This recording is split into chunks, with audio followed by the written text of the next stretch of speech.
আজকে আমরা প্রথম যোহন থেকে আমাদের শাস্ত্রীয় আলোচনা করব। গতদিন আমরা তৃতীয় পত্র শেষ করেছি এবং ধারাবাহিকভাবে আমরা ঈশ্বরের বাক্যকে আমরা অনুশীলন করছি। যোহন তিনি এই প্রথম যোহন পত্রটি লিখেছিলেন। যিশুর যে 12 জন শিষ্য ছিলেন সেই শিষ্যদের অন্যতম এবং যিশুর ইনার সার্কেল, শিষ্যদের যে ইনার সার্কেল ছিল তার মধ্যে যোহন একজন ছিলেন। এই যোহন তিনি এই প্রথম যোহন পত্রটি যে প্রসঙ্গে তিনি লিখেছিলেন সেটা হচ্ছে সত্য এবং ধার্মিকতা প্রচার করা। সত্য এবং ধার্মিকতার বিষয় তিনি প্রতিষ্ঠা করতে চেয়েছিলেন বাক্যের মধ্যে দিয়ে। যোহন কখন লিখেছিলেন? তার লেখার সময়টি ছিল 85 থেকে 95 খ্রিস্টাব্দের মধ্যে। 85 থেকে 95 খ্রিস্টাব্দের মধ্যে। এবং কিংবদন্তি আছে বা কথিত আছে যে যোহন তিনি অনেক বৃদ্ধ বয়স পর্যন্ত বেঁচে ছিলেন এবং তার আগে কিংবদন্তি বলছে এই যোহনকে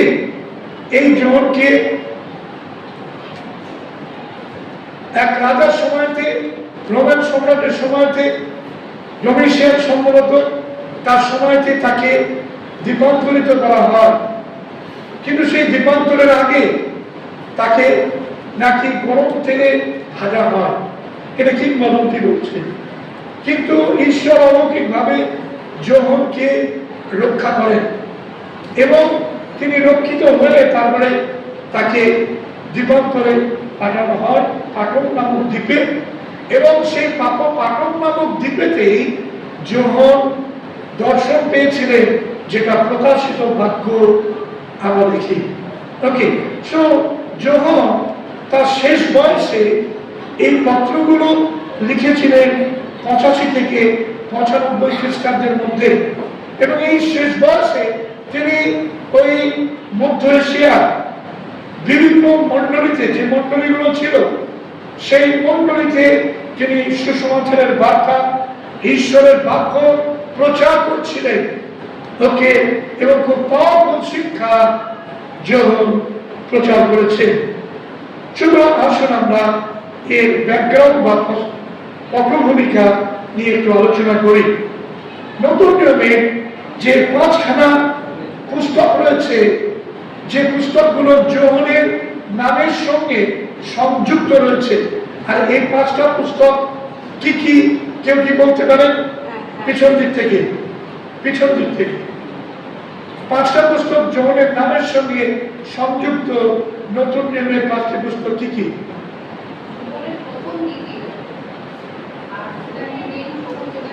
ওকে ওকে, 4টে হলো।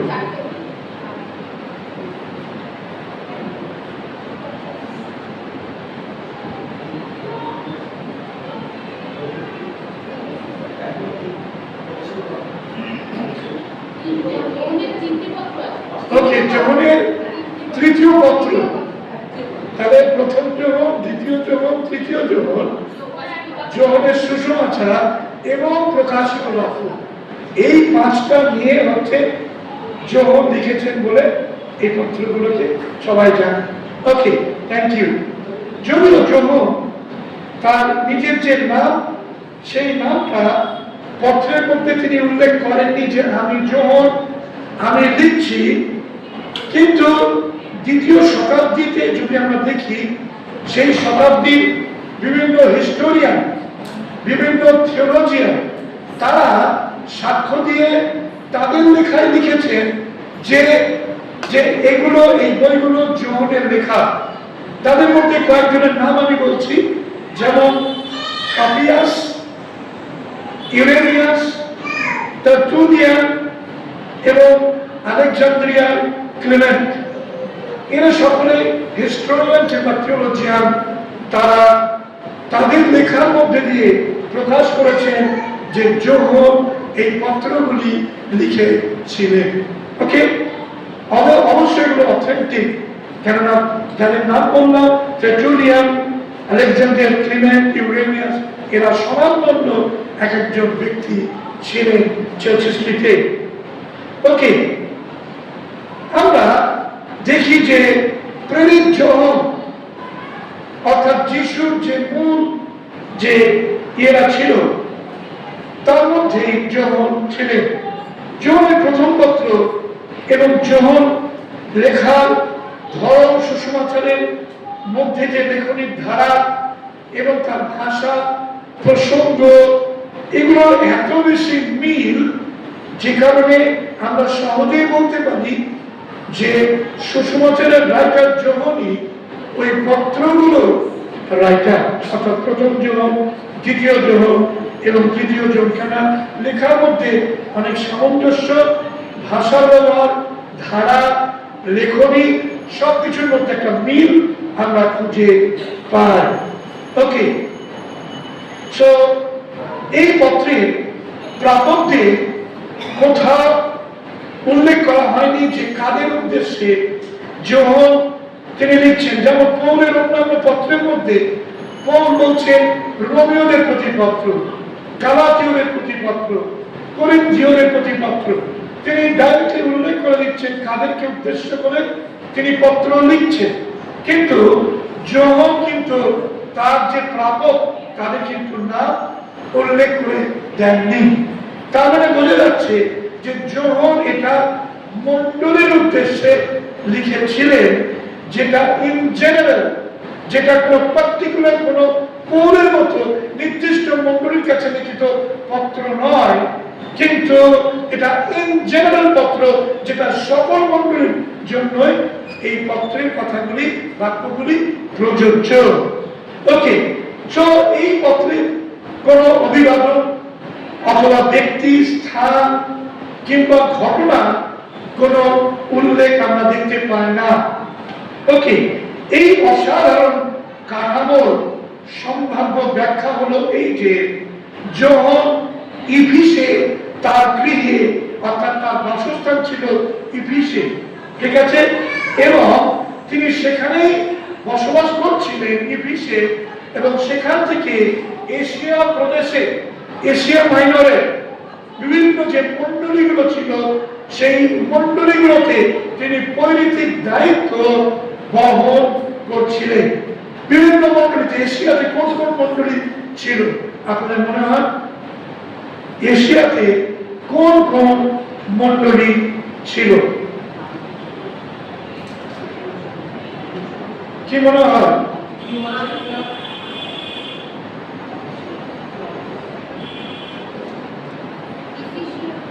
ইফিসীয়, হলো আন্তোকিয়া, না এশীয়, এশিয়ার মণ্ডলী, যেখানে সপ্ত মণ্ডলীর কাছে প্রকাশিত বাক্য লিখতে বলা হয়েছিল। ওকে, পর্গা, স্মুরনা, এফেসীয়, তারপরে ফিলাডেলফিয়া, লাইডিকিয়া, সার্দি। ওকে, সো এই সমস্ত মণ্ডলীর কাছে মেন যোহন তিনি পরিচর্যা করছিলেন। ওকে, সো সুতরাং তার পৈতৃক যে দায়িত্ব এই সমস্ত এশিয়ার যে মণ্ডলীগুলো ছিল সেই মণ্ডলীগুলো ছিল তিনি সম্পূর্ণ করছিলেন। ওকে, প্রকাশিত বাক্য তার 1 অধ্যায় 11 পদ আপনি দেখুন। প্রকাশিত বাক্য 1 অধ্যায় 11 পদ।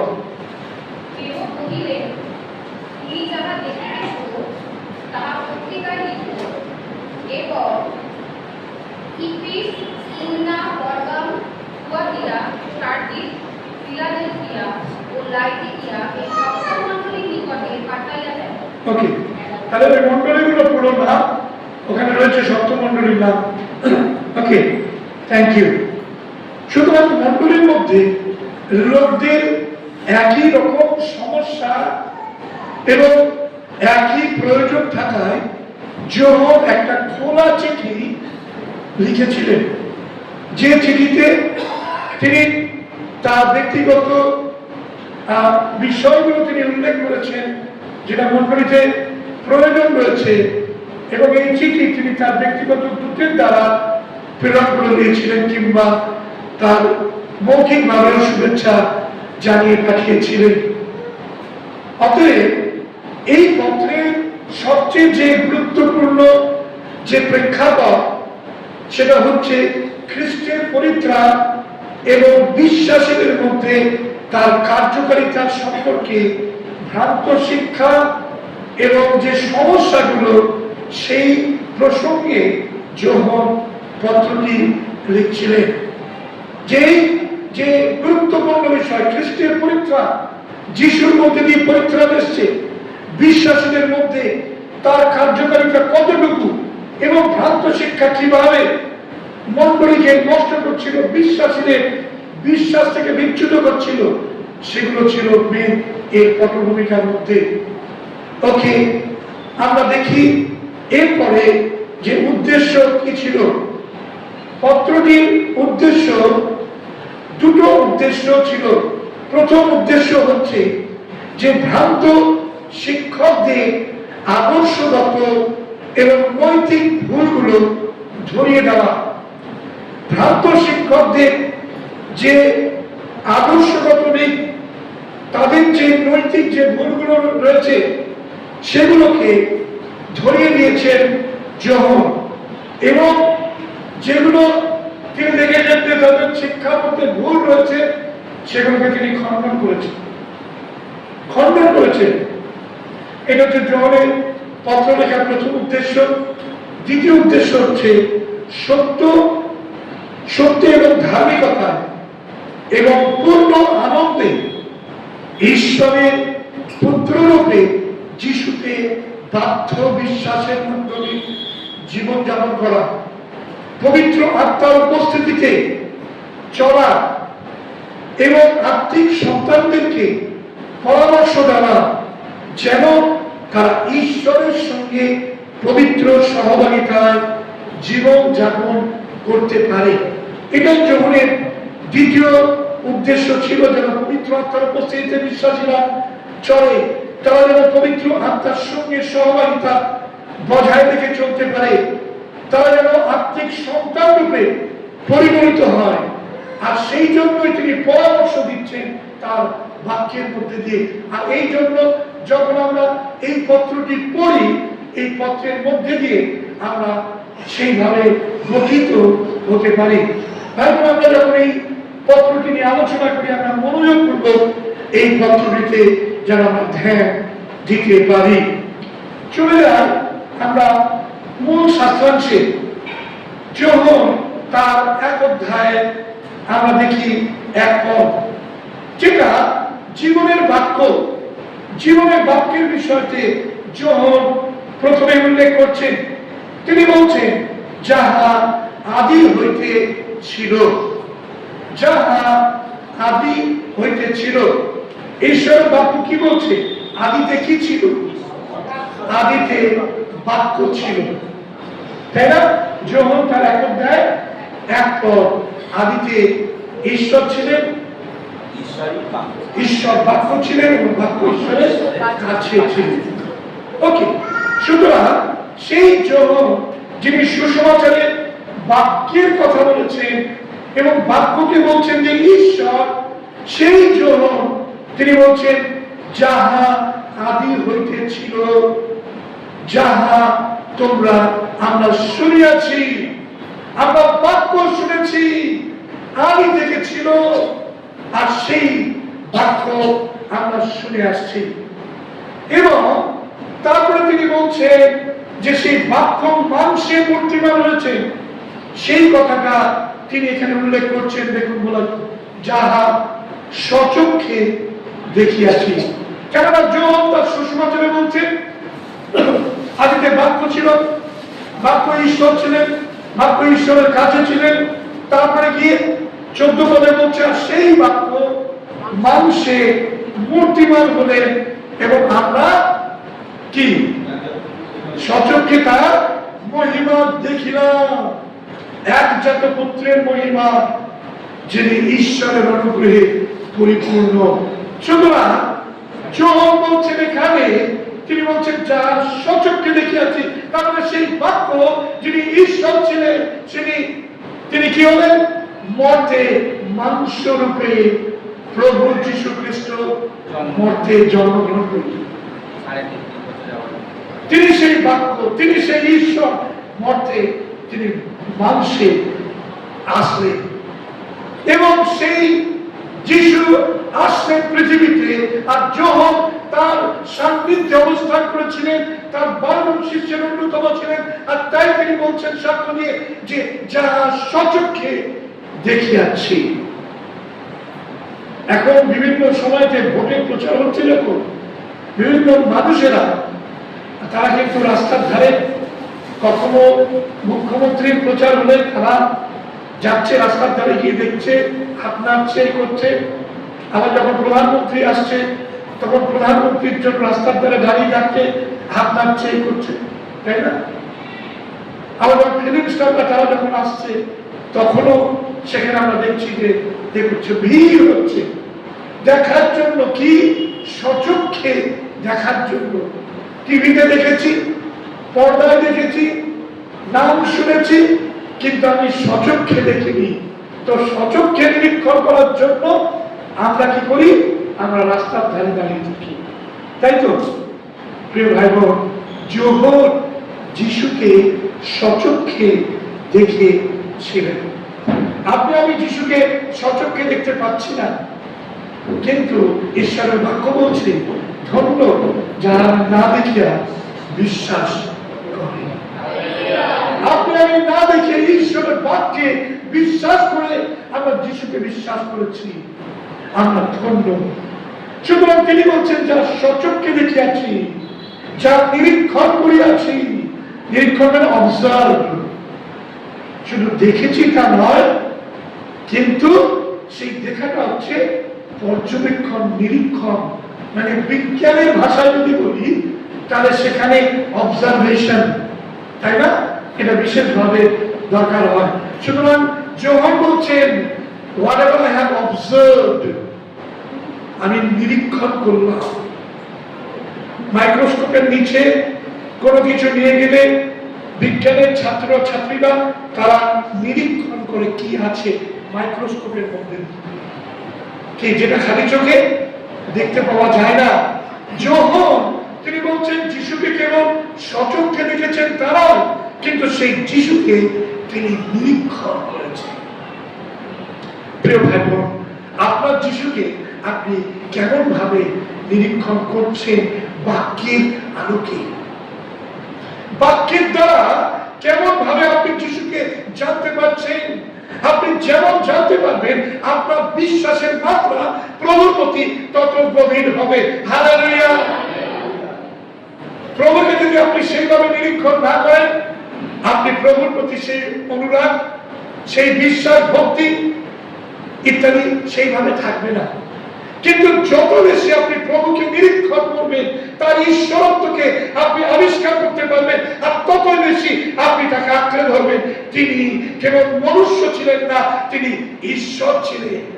মানুষ মনুষ্যকে খুঁজছে না, কিন্তু মানুষ খুঁজছে ঈশ্বরকে। Man in search of God. মানুষ ঈশ্বরকে খুঁজছে, তার হৃদয় মনে কোথায়? সে মানুষকে খুঁজছে না, সে খুঁজছে ঈশ্বরকে। সুতরাং প্রিয় ভাই বোন, যখন প্রভু যীশু খ্রিস্টকে আমরা নিরীক্ষণ করি তার বাক্যের মধ্যে থেকে, আর তখন আমরা তাকে আরো বেশি ভালোবাসি, আরো বেশি আমাদের হৃদয় তাকে দিই, কেননা তাকে আমরা নিরীক্ষণ করেছি। যখন আরেকটুখানি এগিয়ে গিয়ে তিনি বলছেন, এবার নিরীক্ষণের পরে কি বলছেন? সহস্তে স্পর্শ করে যাচ্ছে।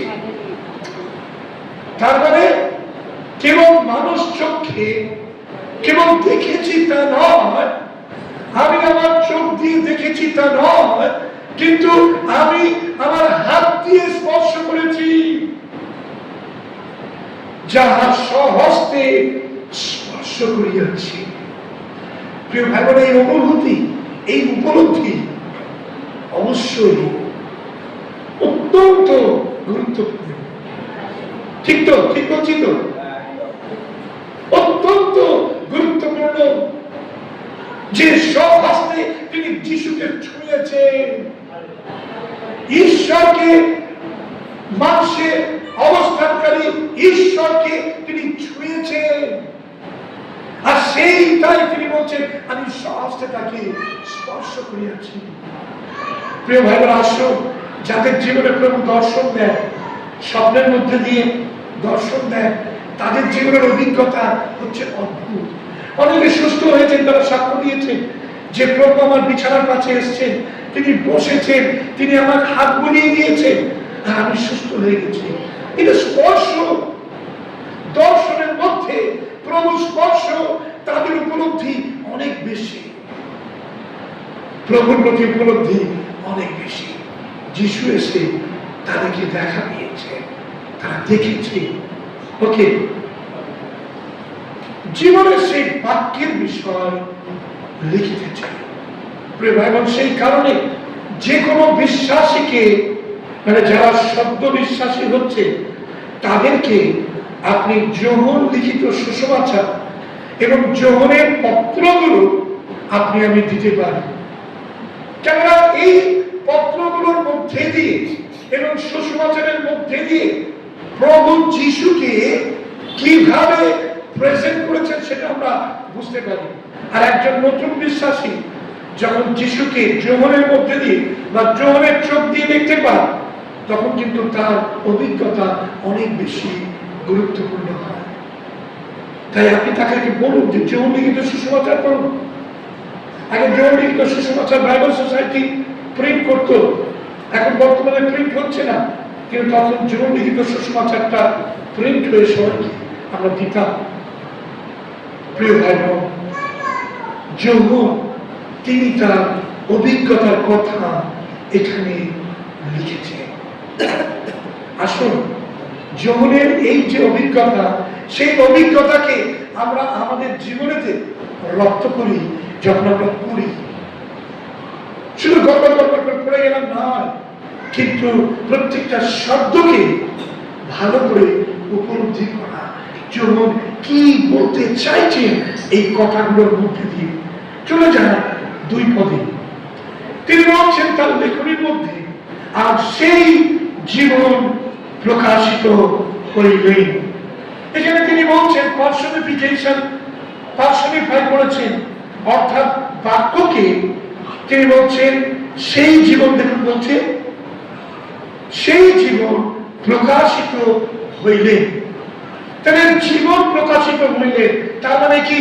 তার মানে সেই যিশুকে তিনি বলছেন, যে বাক্য মানুষের মূর্তিমান হয়ে জীবিত হয়ে আমাদের মধ্যে প্রবাস করেছিলেন, যে জীবন, সেই জীবনটা আমাদের কাছে প্রকাশিত হইলেন। তাই যিশুর সঙ্গে আমাদের ব্যক্তিগত এনকাউন্টার খুব গুরুত্বপূর্ণ। যিশুর সঙ্গে আমাদের ব্যক্তিগত যে সাক্ষাৎ, এটা খুব প্রয়োজন। সেটা দর্শনের মধ্যে দিয়ে হোক, বাক্যের মধ্যে দিয়ে হোক, কিন্তু প্রভুর সঙ্গে আমাদের এই সাক্ষাৎটা খুব দরকার রয়েছে। যে সাক্ষাৎটা আপনার জীবনের সব কিছুকে পাল্টে দেবে। আমি বলছি, আপনার জীবনের দর্শনকে পাল্টে দেবে যিশুর সঙ্গে এই যে এনকাউন্টার। এখানে তাই বলছে যে সেই জীবন প্রকাশিত হইলে এবং আমরা দেখিয়াছি ও সাক্ষ্য দিতেছি, এবং যিনি পিতার কাছে ছিলেন ও আমাদের কাছে প্রকাশিত হইলেন। প্রভু যীশু খ্রিস্টের বিষয়ে তিনি বলছেন, সাক্ষ্য দিচ্ছেন। আসুন ভাই বোন, আপনার আমার জীবনের সাক্ষীর জায়গাটা যেন এই রকম হয় যে আপনি যেন প্রভুকে এমন ভাবে চেখেছেন, লিখেছেন, এমন ভাবে উপলব্ধিতে এসছেন যে আপনি যখন কথা বলছেন, এবিনেজার এসকাইন বলে একজন লেখক, তিনি বলছেন যে আমার পাস্টার তিনি যখন প্রচার করতেন এমন ভাবে যেন যিশু তার পাশে দাঁড়িয়ে রয়েছে, আর সেই যিশুকে তিনি প্রচার করছেন। প্রিয় ভাই বোন, এটাই হচ্ছে আমাদের জীবনে যিশুর সঙ্গে চলা অভিজ্ঞতা, যে আপনার জীবনের সাক্ষ্য, আমার জীবনের সাক্ষ্য, এবং আমাদের যে বাক্য উচ্চারণ এমন ভাবে আমরা করবো যেন প্রভু যীশু খ্রিস্টের সঙ্গে আমাদের গভীর সম্পর্ক রয়েছে, ওতপ্রোত সম্পর্ক রয়েছে। প্রিয় ভাই বোন, আসুন আর যোহন সেটা ব্যক্ত করলেন 3 পদে, সেই অনন্ত জীবন স্বরূপের সংবাদ তোমাদেরকে দিতেছি। যোহন বলছেন কি? অনন্ত জীবন স্বরূপের সংবাদ। যোহন সুসমাচারে 3 অধ্যায় 16 পদে তিনি বলছেন যেন তারা বিনষ্ট না হয় কিন্তু অনন্ত জীবন পায়। সুতরাং যোহন তিনি তার পত্রের মধ্যে দিয়ে অনন্ত জীবনের কথা তিনি বলেছেন, কিন্তু অন্যান্য পত্রে আমরা এইভাবে দেখতে পাই না। পৌল বলেছেন, কিন্তু যোহন তিনি বলেছেন যে অনন্ত জীবনের কথা। তাই তিনি বলছেন অনন্ত জীবন স্বরূপের সংবাদ তোমাদিগকে দিতেছি। মানুষ জীবন, সকলের জীবনের সন্ধানে রয়েছে, এবং সেই জীবনটা হচ্ছে পার্থিব জীবনটা যেন টিকিয়ে রাখা যায়। সেই জন্য মানুষ যখন মরে যায়, মানুষ আবার আবিষ্কার করলো কিছু কিছু দ্রব্য সামগ্রী যেগুলো লাগিয়ে দিয়ে যে দেহটাকে যেন ডিকম্পোজ না হয়ে যায়, যেন পচন না ধরে তাড়াতাড়ি, তার জন্য বিভিন্ন সুগন্ধি ছিল, সেগুলো লাগিয়ে দেওয়া হতো। মিশরের যে পিরামিড গুলো ছিল, সেই পিরামিডের মধ্যে যে সমস্ত ফারাওদের কবরস্থ করা হতো, তাদের দেহের মধ্যে সেই সুগন্ধি লাগিয়ে দিয়ে তাদেরকে ওই রকম ভাবে অ্যাসিটিস রেখে দেওয়া হতো, যে না আমি তো দেখতে পাচ্ছি চাক্ষুষ তার দেহটা। মানুষ শুধু তার এই যে জীবনটাকে টিকিয়ে রাখার চেষ্টা করেছে, কিন্তু অনন্ত জীবনের কথা যিশু তিনি উল্লেখ করেছেন যে তিনি অনন্ত জীবন, যেটা এই জীবনের পরে, এই মৃত্যুর পরে যে জীবন ঈশ্বর মানুষকে দিতে চলেছে তার পুত্র যিশু খ্রিস্টের মাধ্যমে, সেটা হচ্ছে অনন্ত জীবন। আর সেই অনন্ত জীবন আপনি আমি সবাইকে বলতে পারি, যে কেউ তাতে বিশ্বাস করে সে বিনষ্ট না হয় কিন্তু অনন্ত জীবন পায়। প্রভু যিশু খ্রিস্টের মধ্যে দিয়ে অনন্ত জীবনের কথা একমাত্র আমরা শুনতে পাই। তাই ভাই বোন, আসুন আমরা যেন অনন্ত জীবনের কথা সকলকে বলতে পারি। আমাদের আত্মীয় পরিজন, বন্ধুবর্গ সবাইকে আমরা কিছু বলি বা না বলি, কিন্তু আমরা বলি যিশুর মধ্যে দিয়ে অনন্ত জীবন আপনি পেতে পারেন। সেই যিশুকে আপনি বিশ্বাস করুন। যোহন বললেন সেই অনন্ত জীবন স্বরূপের সংবাদ তোমাদিগকে দিতেছি। আর আজকেও আপনার আমার কাছে সেই সংবাদ রয়েছে, সেই গসপেল রয়েছে, সেই সুসমাচার রয়েছে। এই সুসমাচার যেন আমরা মুখ বন্ধ করে না রাখি, কিন্তু সেই সুসমাচার যেন আমরা যাদের সংস্পর্শে আছি তাদেরকে দিতে পারি। আমরা যাহা দেখিয়াছি, শুনিয়াছি ও তাহার সংবাদ তোমাদিগকে দিতেছি। কেন দিচ্ছি? যেন আমাদের সহিত তোমাদেরও সহভাগিতা হয়, আমাদের সহিত তোমাদেরও সহভাগিতা হয়। অর্থাৎ যোহন তিনি তার সেই প্রেরিত বর্গকে, তিনি বিশ্বাসের যারা বীর, যারা আগে প্রভুতে নিদ্রিত হয়েছে, তাদের সঙ্গে বলছে যে প্রেজেন্ট জেনারেশন বলছে তখনকার দিনে যাদের কাছে তিনি লিখছিলেন, আর তাদেরকে তিনি বলছেন যে যেন আমাদের সঙ্গে যেন তোমাদেরও সহভাগিতা হয়। আর এই সহভাগিতা কোথায় হবে? এবং এই সহভাগিতা কখন হবে? অনন্ত জীবনে।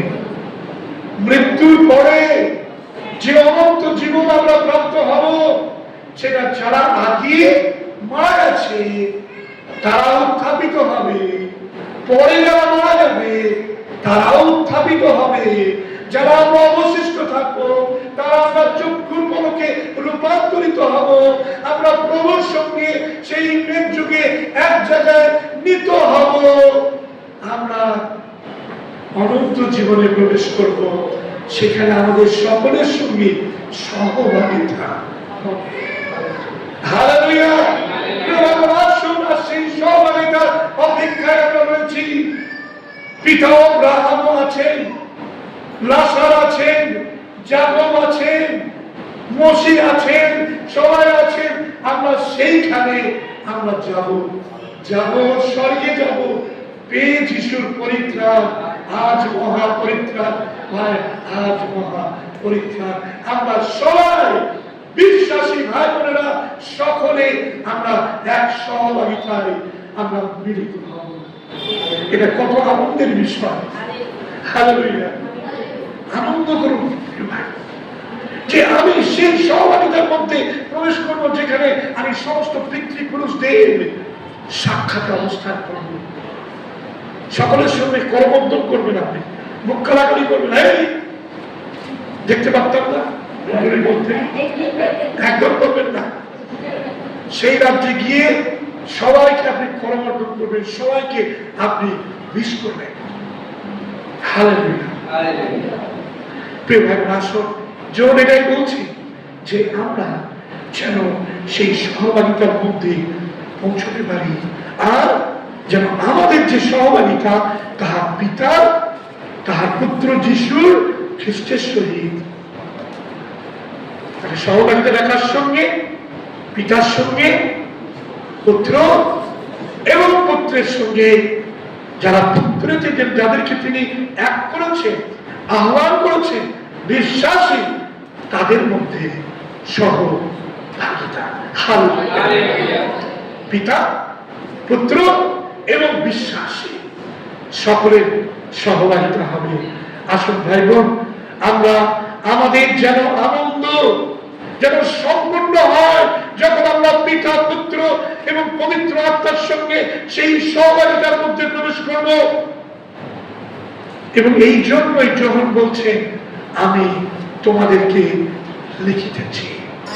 প্রিয় ভাই বোন, আসুন আজকে আমরা প্রভু যীশু খ্রিস্টকে, সেই বাক্য যিনি ঈশ্বর ছিলেন, সেই বাক্য মানুষের মূর্তিমান হয়েছিলেন, সেই বাক্যকে আমরা আমাদের জীবনে গ্রহণ করেছি, অনন্ত জীবনের প্রত্যাশা পেয়েছি। সেই বাক্য আজও পর্যন্ত আমরা যেন আলিঙ্গন করে রাখি, সেই সহভাগিতায় যেন আমরা প্রবেশ করতে পারি। কারা কারা আমরা এখানে রয়েছি, আমরা সেই সহভাগিতা পেতে চাই, যে সহভাগিতার মধ্যে পিতা, পুত্র, পবিত্র আত্মার সঙ্গে আমরা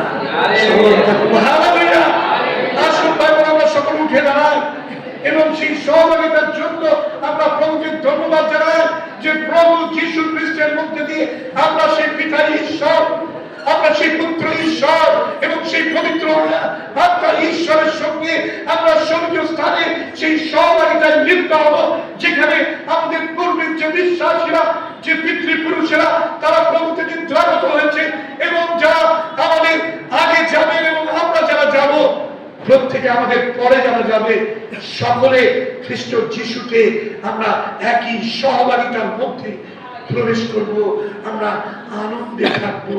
হালেলুয়া! আনন্দে করি গান, কৃতজ্ঞ মনোপ্রাণ, ধন্যবাদ আনন্দে করি গান, কৃতজ্ঞ মনোপ্রাণ, ধন্যবাদ দয়ালু যিশু, দয়া কত